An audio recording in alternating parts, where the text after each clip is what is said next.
Diudi. Assalamualaikum warahmatullahi wabarakatuh. Perkenalkan, kami dari kelompok 3 ingin membahas topik tentang hubungan jaminan dengan hutang.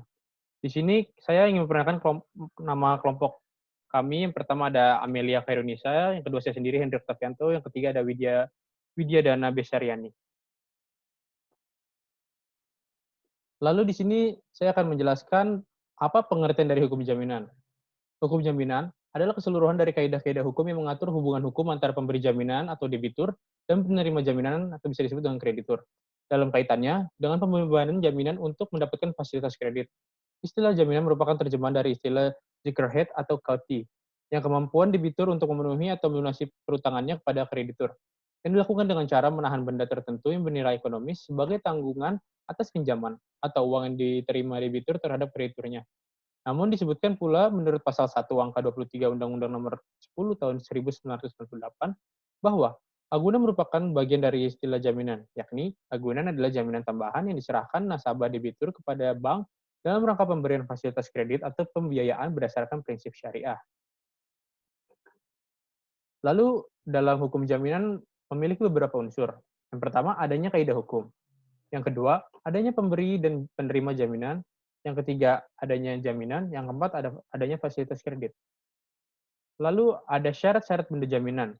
Di sini ada 3. Yang pertama, dapat secara mudah membantu perolehan kredit itu oleh pihak yang memerlukannya. Yang kedua, tidak melemahkan potensi debitur untuk melakukan atau meneruskan usahanya. Yang ketiga, memberikan kepastian kepada kreditur dalam arti bahwa barang jaminan setiap waktu bersedia untuk dieksekusi.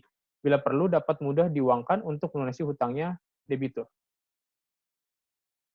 Lalu, jaminan pemberian kredit. Berdasarkan pasal 8 ayat 1 Undang-Undang Nomor 10 tahun 1998, jaminan pemberian kredit adalah kekayaan atas kemampuan dan kesanggupan nasabah debitur untuk melunasi kewajibannya sesuai dengan yang diperjanjikan. Lalu, ada beberapa macam fungsi utama benda jaminan, yakni 1. Memberikan hak dan kekuasaan kepada kreditur untuk mendapatkan pelunasan dari agunan apabila debitur melakukan cedera janji. Itu untuk membayar kembali utang pada waktu yang telah ditetapkan dalam perjanjian. Yang kedua, menjamin agar debitur berperan serta dalam transaksi untuk membiayai usahanya, sehingga kemungkinan untuk meninggalkan usahanya atau proyeknya dengan merugikan diri sendiri atau perusahaannya dapat dicegah atau sekurang-kurangnya kemungkinan untuk berbuat demikian dapat diperkecil.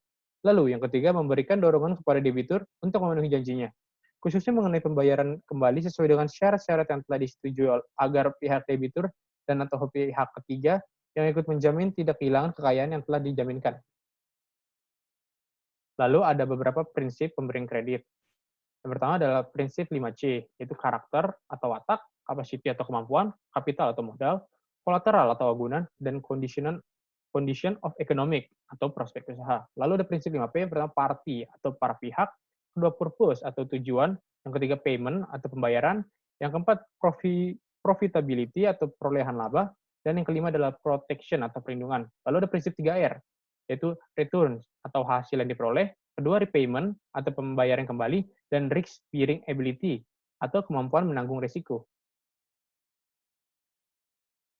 Lalu ada yang disebut dengan asas-asas hukum jaminan. Di sini saya mengambil contoh pendapat dari Salim HS. Menurutnya, jaminan memiliki beberapa asas, yaitu asas publikat atau bahwa semua hak harus didaftarkan supaya pihak ketiga dapat mengetahui bahwa benda tersebut merupakan benda jaminan. Yang kedua, asas spesialitas, yakni benda yang dibebani hak jaminan ditunjuk secara khusus. Lalu yang ketiga, asas tidak dapat dibagi-bagi. Yakni walaupun hutang sudah dilunasi sebagian, barang jaminan tidak bisa diambil sebagian, hanya boleh diambil ketika semua hutang sudah lunas. Lalu asas implicit link, yakni barang jaminan harus ada pada penerima gadai. Lalu yang kelima, ada asas horizontal, yakni bangunan dan tanah bukan merupakan kesatuan. Lalu ada pendapat lain yang dikemukakan oleh Mariam Darus Baruzaman, mengumpulkan asas-asas hukum jaminan yang meliputi yang pertama, asas filosofis, yaitu asas di mana semua peraturan perundang-undangan yang berlaku di Indonesia harus didasarkan pada falsafah yang dianut oleh bangsa Indonesia, yaitu Pancasila. Yang kedua, asas konstitusional, yaitu asas di mana semua peraturan perundang-undangan dibuat dan disahkan oleh pembentuk undang-undang yang harus didasarkan pada hukum dasar, konstitusi, yaitu Undang-Undang Dasar 1945. Yang ketiga, asas politis, yaitu asas di mana segala kebijakan dan teknik di dalam penyusunan peraturan perundang-undangan didasarkan pada tap MPR. Lalu yang keempat, ada asas operasional, yang bersifat umum merupakan asas yang dapat digunakan dalam pelaksanaan pembayaran jaminan. Lalu akan dilanjutkan oleh rekan saya. Lalu, saya akan menjelaskan jenis-jenis jaminan. Yang pertama yaitu, menurut terjadinya jaminan terdiri atas dua. Yang pertama yaitu adalah jaminan yang lahir karena ditentukan oleh undang-undang, yaitu jaminan yang diberikan oleh undang-undang kepada kreditur yang berwujud semua harta kekayaan milik debitur. Dan yang kedua, jaminan yang lahir karena perjanjian, yaitu jaminan khusus yang merupakan jaminan dengan harta kekayaan milik debitur juga dapat berwujud seseorang. Jaminan ini lahir atas kesepakatan para pihak bukan dikarenakan undang-undang. Lalu, ada menurut objeknya, yaitu bahwa jaminan terdiri atas dibagi menjadi dua, yaitu yang pertama, jaminan umum merupakan jaminan yang diberikan oleh undang-undang kepada kreditur yang berwujud semua harta kekayaan milik debitur. Berdasarkan pasal 1131 dan pasal 1132 KUH Perdata, bahwa segala harta kekayaan milik debitur, baik yang sudah ada maupun yang akan ada, baik yang berwujud, benda bergerak maupun benda tetap, akan menjadi jaminan untuk segala hutang-hutangnya dari para kreditur-krediturnya. Yang kedua adalah jaminan khusus, merupakan jaminan dengan harta kekayaan milik debitur juga dapat berwujud seseorang. Jaminan khusus ini wujudnya adalah seorang pihak ketiga yang disebut jaminan orang.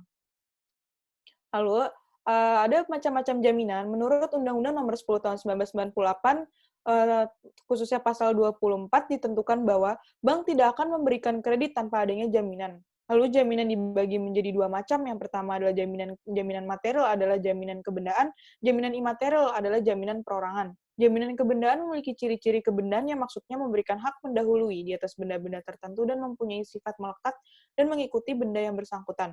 Sedangkan jaminan perorangan tidak memberikan hak mendahului atas benda-benda tertentu, tetapi hanya dijamin oleh harta kekayaan seseorang melalui orang yang menjamin pemenuhan perikatan yang bersangkutan. Selanjutnya ada penggolongan penggolongan dari jaminan kebendaan dan jaminan perorangan.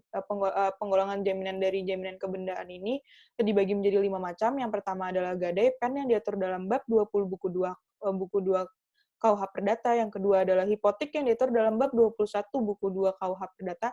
Yang ketiga ada kredit verban yang diatur dalam STB 1937 nomor 190. Yang keempat adalah hak tanggungan yang diatur dalam Undang-Undang nomor 4 tahun 1996. Yang terakhir ada jaminan fidusia yang diatur dalam Undang-Undang nomor 42 tahun 99. Dan jaminan perorangan dibagi menjadi 3. Yang pertama adalah penanggungan adalah orang lain yang dapat ditagih. Yang kedua tanggung menanggungnya itu serupa dengan tanggung renteng. Dan yang ketiga adalah perjanjian garansi. Selanjutnya, hubungan jaminan dengan hutang piutang. Hubungan hutang piutang antara debitur dan kreditur sering disertai dengan jaminan. Jaminan itu dapat berupa benda dan dapat berupa orang, atau jaminan perorangan. Sedangkan hubungan hutang piutang dengan jaminan benda adalah, dengan adanya benda jaminan ini, kreditur mempunyai hak atas benda jaminan untuk pelunasan piutangnya apabila debitur tidak membayar hutangnya. Jadi, benda jaminan itu dapat berupa benda bergerak dan dapat pula benda tidak bergerak. Apabila benda jaminan itu berupa benda bergerak, maka hak atas benda jaminan disebut dengan gadai. Namun, apabila benda jaminan itu berupa benda tidak bergerak, maka hak atas benda jaminan itu disebut dengan hipotek. Dan selanjutnya ada sifat perjanjian jaminan itu dibedakan menjadi dua macam. Yang pertama itu ada perjanjian pokok dan yang kedua adalah perjanjian tambahan atau disebut dengan aksesorir. Perjanjian pokok merupakan perjanjian untuk mendapatkan fasilitas kredit dari lembaga perbankan atau lembaga keuangan non-bank. Sedangkan perjanjian aksesorir adalah perjanjian yang bersifat tambahan dan dikaitkan dengan perjanjian pokok. Contoh dari perjanjian aksesorir ini adalah pembebanan jaminan seperti perjanjian gadai, tanggungan, dan fidusia. Jadi sifat perjanjian jaminan ini adalah perjanjian aksesorir, yaitu mengikuti perjanjian di mana perjanjian pokok atau perjanjian asalnya. Lalu selanjutnya ada kasus, kelompok kami mengangkat kasus mengenai gadai emas, mediasi Butet Kartarajasa versus BRI Syariah Alot. Upaya mediasi antara seniman Butet Kartarajasa CS dengan PT Bank Rakyat Indonesia atau BRI Syariah dalam perkara investasi gadai emas Butet seberat 4,89 kg atau senilai 1,5 miliar berlangsung alot. Kedua belah pihak merasa dirinya tidak bersalah. Pihak BRI Syariah melalui kuasa hukumnya Afandi menyatakan produk gadai emas miliknya tidak menyalahi prosedur. Afandi menjelaskan tidak ada janji yang dilanggar antara pihak BRI Syariah dengan Butet Kartarajasa. Sementara itu, Butet Kartarajasa tetap bersikukuh meminta aset emasnya yang digadaikan untuk dikembalikan. Butet mengatakan sampai saat ini proses mediasi belum menemukan titik temu antara keinginan dia dengan keinginan pihak Bank BRI Syariah tersebut. Produk investasi emas itu berupa produk gadai emas syariah yang ditawarkan dengan akad pinjaman dana atau kord dan sewa menyewa atau ijarah. Para nasabah menekan sertifikat gadis syariah dalam jangka waktu 120 hari. Akad itu juga dapat diperpanjang dengan membuat akad kembali terhitung sejak penandatanganan akta perjanjian. Lalu selanjutnya akan dijelaskan oleh rekan saya, Amelia. Kemudian ini ada lanjutan dari kasus. Namun pada awal 2012, saat Butet dan kawan-kawan hendak memperpanjang akad pinjaman dana dan sewa menyewa, BRI Syariah menolaknya. BRI Syariah malah meminta Butet dan kawan-kawan menjual emas yang telah dijaminkan dengan alasan adanya surat edaran Bank Indonesia nomor 14/7/DPBS tentang pengawasan produk core beragun emas di bank syariah dan unit usaha syariah. Penggugat mengaku heran dan terkejut dengan adanya surat edaran ini, karena pada saat ditawari produk gadai ini, BI telah mengizinkan pemasarannya kepada masyarakat dan terdapat jaminan aman dari BRI Syariah. Butet telah menggadaikan 4,89 kg emas, sedangkan M. Widodo 2,5 kg, TL Hardianto 4 kg, Indah Sulistiawati 9.137 kg, LC Hartini 2 kg, Robert Sugiharto 5 kg, dan Sally Kusam Dewi sebanyak 900 gram. Penggugat menilai tindakan BRI Syariah yang memaksa menjual emas yang dijaminkan atau opsi melunasi pinjaman pokok sangat merugikan nasabah. Butet sendiri mengaku kerugian yang diderita mencapai 1,5 miliar. Sementara itu, total kerugian 6 nasabah lainnya 11,2 miliar. Penjualan tanpa mekanisme lelang ini dinilai bertentangan dengan prinsip syariah dan prinsip kepatutan. Butet CS menegaskan BRI Syariah telah melakukan perbuatan melawan hukum karena tidak memberikan informasi yang benar dan jujur perihal kondisi dan jaminan barang. Penggugat juga menilai BRI Syariah melanggar pasal 7 dan 6 dan 8 ayat 1 huruf F Undang-Undang Nomor 8 Undang-Undang Nomor 8 tahun 1999 tentang perlindungan